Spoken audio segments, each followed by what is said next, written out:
Ողջույն Տիգրան։ Ողջույն։ Ադրբեջանի Գիտությունների ազգային ակադեմիայի հիմնադրման 80-ամյակի միջոցառումն է տեղի ունեցել, որի ընթացքում Իլհամ Ալիևը ելույթ է ունեցել, խոսել է ադրբեջանցիների Հայաստան վերադարձի մասին։ Վերջին շրջանում բավականին ակտիվ են այս թեմայով քննարկումները, տարբեր կոնֆերանսներ են իրականացվում ադրբեջանցիների կողմից։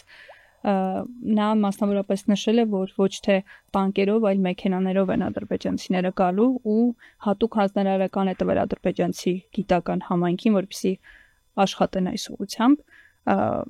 Այս հայտարարությունների, այս գործողությունների շարունակականությունը ինչի մասին են խոսում։ Կարծում եմ հետաքրքիր է, որ սա մեր նախորդ թողարկման տրամաբանական շարունակությունն է։ Մենք քննարկում էինք նախորդ թողարկման ընթացքում, որ Հայաստանի իշխանությունները հրաժարվելով արցախցիների վերադարձի օրակարգից ու նաև մեծաշով դրթելով այլ դերակատարներին հրաժարվել, չեն կարողացել հասնել նպատակին, որ նույնը տեղի ունենա նաև Ադրբեջանում, որպեսզի Ադրբեջանում պաշտոնական մակարդակով այս խոսույթը շարունակի գոյություն ունենալ։ Մենք տեսնում ենք, որ ի հեճուկս տարբեր ակնկալիքների, հատկապես Վաշինգտոնից հետո, այո, Ադրբեջանի իշխանությունները այս օրակարգը ակտիվ են պահում։ Ես կարծում եմ, քանի դեռ կան խոսակցություններ արցախցիների վերադարձի մասին եւ ոչ միայն Հայաստանից, այլ նաեւ տարբեր օտարերկրյա դերակատարների կողմից, նրանք այս օրակարգը, այս նարատիվը շարունակելու են օգտագործել, սա կարելի է ասել ապահովագրող ինչ-որ նարատիվ է, որ եթե ճորփուրում այս հարցը կրկին տարբեր դերակատարների կողմից բարձրացվի, նրանք ունենան ինչ-որ հակափաստարկ եւ օգտագործեն նաեւ որպես հայլային նարատիվ, բայց ընդհանուր առմամբ սա իհարկե պետք չէ դիտարկել որպես հենց տակտիկական, մարտավարական գործիք կամ հայլային գործիք, որը կիրառում է զուտ հայկական կողմից կամ չգիտեմ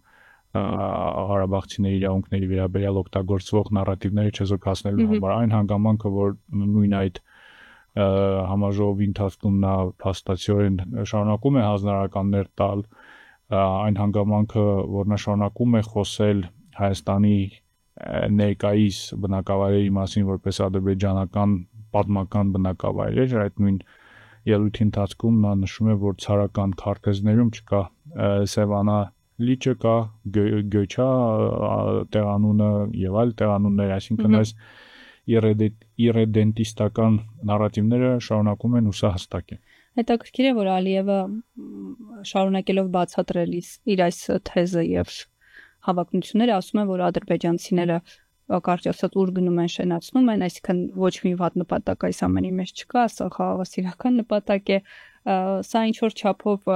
միգուցե նա փորձում է սա տեղավորել այդ խաղաղության դարաշրջանի տրամաբանության մեջ եւ լեգիտիմացնել իր այս սպասելիքները։ Բնականաբար, այսինքն ադրբեջանցիները վերջին տարիների ընթացքում շատ լավ օգտագործում են լիբերալ ինչ-որ կոնցեպտներ սեփական նպատակները առաջ տանելու համար։ Օրինակ, եթե հիշենք նույն Արցախի շրջափակումը, էկոակտիվիստների այդ երևույթը, այսինքն փաթեթավորումը որպես էկոլոգիական խնդիր եւ մի շարք այլ խնդիրների պարագայում նույն այն, այսինքն այս փաստարկը, այս նարատիվը ինչ որ չափով կարող է նաեւ ընկալելի լինել արտաքին աշխարհի համար, որովհետեւ եթե խոսում ես փախստականների վերադարձի մասին, տեղահանված անձանց վերադարձի մասին, դժվար է դրան ինչ որ հակափաստարկ գտնելը, բայց իրականում պարզ է, որ այստեղ խոսքը չի գնում հենց այդ նպատակների մասին, այլ խոսքը գնում է ավելի շատ աշխարհաքաղաքական նպատակների մասին եւ իրեդենտիստական նպատակների մասին։ Եթե խոսքը միայն փախստականների վերադարձի մասին լիներ, ապա Ադրբեջանի իշխանությունները կխոսեին նաեւ օրինակ Ադրբեջանից տեղահանված հայերի վերադարձի իրավունքի մասին առնվազն եւ խոսքը ոչ միայն Լեռնային Ղարաբաղի մասին չի։ Դե պատի արձանագրենք, որ ադրբեջանցիները շատ լավ կարողացել են հենց այս հարցի հետ նույն հարցության վրա դնել Լեռնային Ղարաբաղից բռնի տեղահանվածների հարցը, որ երբեք այս հարցության մեջ չի եղել, բայց իրականում այս խնդրի հետ նույն հարցության մեջ են Բաքվից, Սումգայիթից, Գյանջայից, այլ բնակավայրերից տեղահանված հայերի հարցը, ու նաև այն պնդումը, որը դու հնչեցրեցի նաև առաջին հարցի մեջ, որ մենք վերադառնալու ենք ոչ թե տանկերով, այլ ավտոմեքենաներով, եւս այս օրակարգի սպասարկումն է, բայց ի դեպ սա ինչ որ նոր հայտարարություն չի, մեծ հաշվով մշտապես վերջին տարիների ընթացքում հենց այդ ձևակերպումներ Ալիևը օգտագործում, որ մենք ադրբեջանցիները վերադառնալու ենք ոչ թե տանկերով, այլ ավտոմեքենաներով, իրականում ամիսներ առաջ նույնիսկ մինչև Վաշինգտոնը Ալիևը նշում էր, որ Հայաստանը պետք է նաև հստակ ներկայացնի իր պատկերացումները այդ վերադարձի մասին, բայց մենք տեսնում ենք, որ նույնիսկ այս հայտարարությունների մեջ հայաստանյան պաշտոնյաները փորձում են ինչ-որ դրական տարրեր գտնել, երևի դա հենց դրա մասին էի ուզում նաև խոսենք, մեզ համար երևի ամենակարևորը հենց Հայաստանի իշխանության արձագանքն է այս հայտարարությանը անդրադարձել է իհարկե լրագրողների հարցերին ի պատասխան Սուրեն Պապիկյանը, ազգային ժողովի նախագահ Ալեն Սիմոնյանը եւ վարչապետ Նիկոլ Փաշինյանը։ Հետաքրքիր է մի քիչ նշենք, հա, նաև ինչ են հայտարարել ի պատասխան Ալիևին եւ առհասարակ ինչ տրամաբանություն է ընկած Հայաստանի քաղաքական իշխանության մտածողության հիմքում։ Դες իմ կարծիքով ընդհանուր տրամաբանությունը այն է, որ մենք արդեն հայտարարել ենք, որ խաղաղությունը հաստատվել է, եւ եթե հակառակ կողմից հնչում են հայտարարություններ, որոնք հակասում են այդ հաստատված խաղաղության տրամաբանությանը, մենք պետք կարող ենք ձևացնել, որ մենք չենք տեսնում այդ հայտարարությունները, դրանք կամ դա ներքին լսարանի համար է, ներքին լսարանի համար է, պատասխանը Հայաստանից հնչող ինչ որ հայտարարությունների, ինչը իհարկե կողքից շատ արհեստական է երևում, կարող են կարճ անդրադարձ կատարել նույն Ալեն Սիմոնյանի հայտարարությանը, հետո կարծում եմ պետք է ավելի կենտրոնալ վարչապետի ելույթին ու նաև պատասխանին այդ հարցին Օրբելի կենտրոնի ֆորումի ընթացքում։ Ալեն Սիմոնյանի այն պնդումը, որ տեսեք դրական հանգամանք այն է, որ Ալիևը խոսում է ոչ թե տանկերով վերադարձի մասին, այլ ավտոմեքենաներով, իհարկե զավեշտալի է։ Սա նշանակում է կամ պարոն Սիմոնյանը չի հետևում ադրբեջանական խոսունքների վերջին տարիներին, կամ էլ ձևացնում է կրկին, որ չի հետևում, ու պլյուս նաև չի հասկանում այս խոսույթի բնույթը, որ հենց նոր մենք բացատրեցինք, որ դրանք փաթեթավորումն է խաղաղասիրական, փաթեթավորումն է ինչ որ աշխարհի համար ընկալելի, բայց իրական նպատակները այլն են, եւ նաեւ այն հանգամանքը, որ այս հայտարարությունը առաջի անգամ չկրկնում Ալիևը, չգիտես ինչու նախկինում, երբ Ալիևը խոսում էր ադրբեջանցիների վերադարձի մասին ավտոմեքենաներով, այլ ոչ թե տանկերով, Ալեն Սիմոնյանը կամ այլ պաշտոնյաներ այդքան էլ դրական չէին ընկալում, իսկ հիմա քանի որ արդեն խաղաղությունը հաստատվել է, իհարկե պետք է այդ ամենի վրա աչք փակել եւ նշել, որ դրական հանգամանքի որ տանկերով չեն վերադառնալու ադրբեջանցիները, չնայած ոչ ոք չէր պնդում, այսինքն այդպիսի պնդում չկար, որ վտանգը։ Այսինքն այստեղ բանալի բառը վերադարձն է, ոչ թե ինչով։ Բնականաբար, այսինքն հանրային խոսույթում չկար այն պնդումը, որ ադրբեջանցիները տանկերով են վերադառնալու։ Խոսույթը այն էր, որ ադրբեջանցիները փակելով հայերի վերադարձի թեման բոլոր ուղղություններով մեծաշով դեռևս առաջ են տանում այս օրակարգը, քանի դեռ հիշում եմ մեկ եւս արձանագրում եւ արդեն անցնենք վարչապետի ելույթին, տես ամիսներ շարունակ հայաստանյան դիվանագիտությունը Հայաստանի պաշտոնական դիրքորոշումը այն էր, որ մենք չենք լուծարում Մինսկի խումբը, ԵԱԿ Մինսկի խումբը, քանի որ ունենք մտավախություն, որ այդ հարցը փակելուց հետո, այդ մեխանիզմները չեզոքացնելուց հետո Ադրբեջանը շարունակելու է ինչ որ տարածքային պահանջներ ներկայացնել Հայաստանի նկատմամբ։ Հետո գիտենք ինչ տեղի ունեցավ, Վաշինգտոնում արձանագրվեց, որ եւ այո, նրանք այդ հարցը կապում էին, պայմանավորում էին խաղաղության պայմանագրի ստորագրման հետ, այսինքն երբ վերջնականապես ամեն ինչ ստորագրվի, Ադրբեջանը հրաժարվի բոլոր տարածքային պահանջներից, մենք պատրաստ կլինենք գնալ Մինսկի խմբի եւ հարակից կառույցների լուծարման ճանապարհով։ Հետո տեղի ունեցավ Վաշինգտոնը եւ արդեն պաշտոնական տարբեր մակարդակներով հայտարարվեց, որ սա արդեն բավարար է։ Մեր բոլոր մտավախությունները փարատվել են, մենք չունենք արդեն այդ վախը, այդ մտահոգությունը, որ Ադրբեջանը կարող է շարունակել օգտագործել արևմտյան Ադրբեջան կոչված նարատիվը եւ այդ իսկ պատճառով մենք գնացել ենք Մինսկի խմբի լուծարմանը եւ դրանից փաստացիորեն 2 ամիս անց այս նարատիվը կրկին ակտիվացում է։ Ալիևն է դրա մասին խոսում, քննարկումներ են կազմակերպում, համաժողովներ են Եվրոպայում կազմակերպում, այսինքն սա եւս այդ դիվանագիտության ոճի մասին է խոսում։ Եթե դու որևէ բան չես պայմանավորվել հակառակ կողմի հետ, դու միակողմանիորեն հերթական անգամ մի քանի ուղղություններով զիջումներ ես կատարել, ասում ես վերադարձի իրավունքի մասին ոչ միայն մենք չպիտի խոսենք, այլ ընդհանրապես ոչ ոք չպիտի խոսի, որովհետև դա վնասում է խաղաղ գործընթացին, բայց մյուս կողմից շարունակում են այս վնասակար նարատիվները օգտագործել, գնում ես Մինսկի խմբի լուծարմանը, բայց միևնույն ժամանակ չես պայմանավորում Ադրբեջանի հետ, որ առնվազն պաշտոնական մակարդակով այս խոսույթները չպետք է հնչեցնեն, արդյունքը այս է լինում։ Ու սա տեսանելի է բոլոր այլ գործընթացներում, բոլոր այլ թեմաներում, սովորաբար այսպես էլ տեղի ունենում։ Հիմա անդրադարձ կատարելով վարչապետի ելույթին Օրբելի ֆորումին ես ճիշտ ասած դահլիճում էի գտնում, հրավիրված էի եւ շատ բավականին տենց զավեշտալի պատկեր էր, թե ինչպես էր Հայաստանի վարչապետը 20 րոպե կարծես թե սուր անկյունները շրջանցելով, խուսափելով ուղիղ արձագանքել Ալիևի այդ հայտարարություններին, փորձում էր բացատրել Ադրբեջանի նախագահին, որ տեսեք, որ եթե մենք խոսենք պատմությունից, կան այլ նաև դերակատարներ, որոնք կարող են խոսել պատմությունից, հիմնական շեշտը իհարկե Ռուսաստանի վրա էր դրվում, խոսեց Կիրովաբադի եւ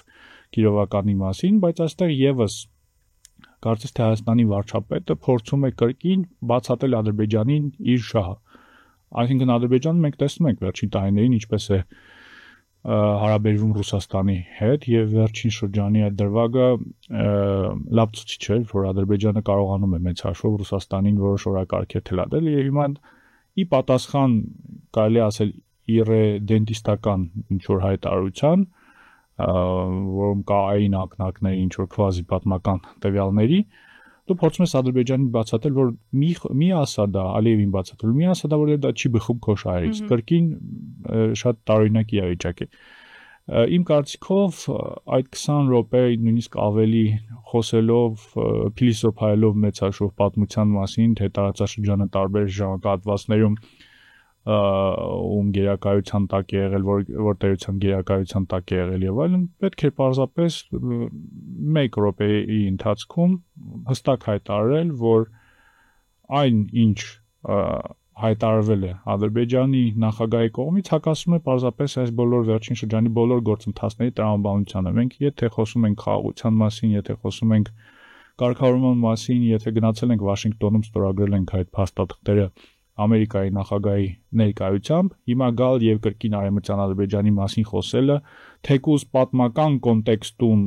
Սևանը գյուղի անվանելը անընդունելի է։ Սա հստակ կարմիր գիծ է, որի շուրջ պետք չէ խուսափել, ոչ այլ պաշտոնյաները, ոչ էլ Հայաստանի վարչապետը պետք չէ խուսափեն այս հստակ արձանագրումից եւ այս հստակ դիրքորոշումից այն մտայնությամբ, որ եթե մենք արձագանքենք, տեսեք, կարող ենք վնասել այս ողջ գործընթացին ու խաղաղ գործընթացին եւ մի արձանագրում եւս Փաշինյանի ելույթի հետ կապված, որը վերաբերում է արդեն լրագրողներից մեկի հարցին նրա պատասխանին, երբ նա սկսեց մեծ հաշվով ռացիոնալիզացնել, արդարացնել Ալիևի այս հայտարարությունները, ադրբեջանական կողմից հնչող այս հայտարարությունները, թե իբր տեսեք ընդդիմությունը ազգային ժողովում Արցախի դրոշն է դնում ու պատասխանը սա է, այսինքն եթե ընդդիմությունը Արցախի դրոշները չդներ խորհրդարանում, Ալիևը կմոռանար այս օրակարգի մասին կամ այս օրակարգը գոյություն չուներ միջև ընդդիմության կողմից այդ դրոշները դնելու պահը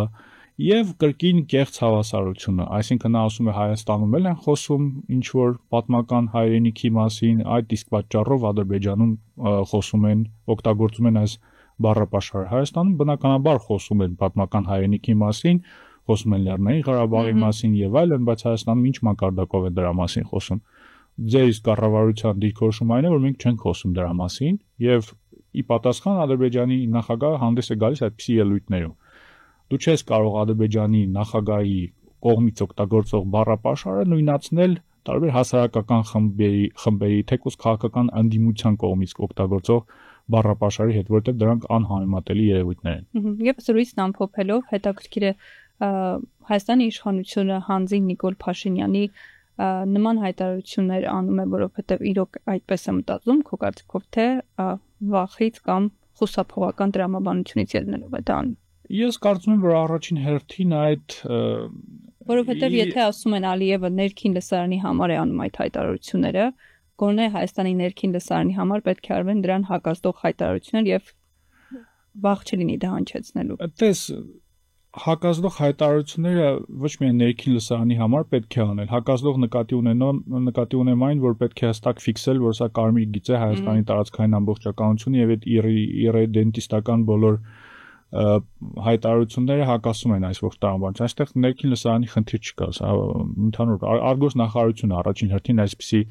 արձանագրում ու այսպիսի արձագանք պետք է կատարել։ Ես կարծում եմ, ինչպես արդեն նշեցինք, իրենք դարձել են իրենց կողմից առաջ տարվող խոսույթի զողը։ Հիմա նախընտրական փուլում հայտարարվել է, որ խաղաղությունը հաստատվել է, որևէ խնդիր չկա, կամ եթե կան էլ այդ խնդիրները, գնում ենք այդ խնդիրները հաղթահարելու ճանապարհով, որ պատմական նոր դարաշրջան ենք մտել Վաշինգտոնից հետո, եւ հիմա եթե կրկին այդ հրապարակային բանավեճը լինի, հրապարակային փոխհրաձգությունը Բաքվի եւ Երևանի միջեւ, սա արդեն ցույց կտա, որ կարծես թե շարունակում են խնդիրներ գոյություն ունենալ, շարունակում են թյուրըմբռնումներ գոյություն ունենալ երկու կողմից էլ, եւ դա է պատճառը, ինչու իմ կարծիքով նրանք որոշել են լռել այս հարցով, որովհետև նախկինում առնվազն արձագանք ինչ որ լինում էր։ Շնորհակալ եմ Տիգրան։ Ես եմ շնորհակալ։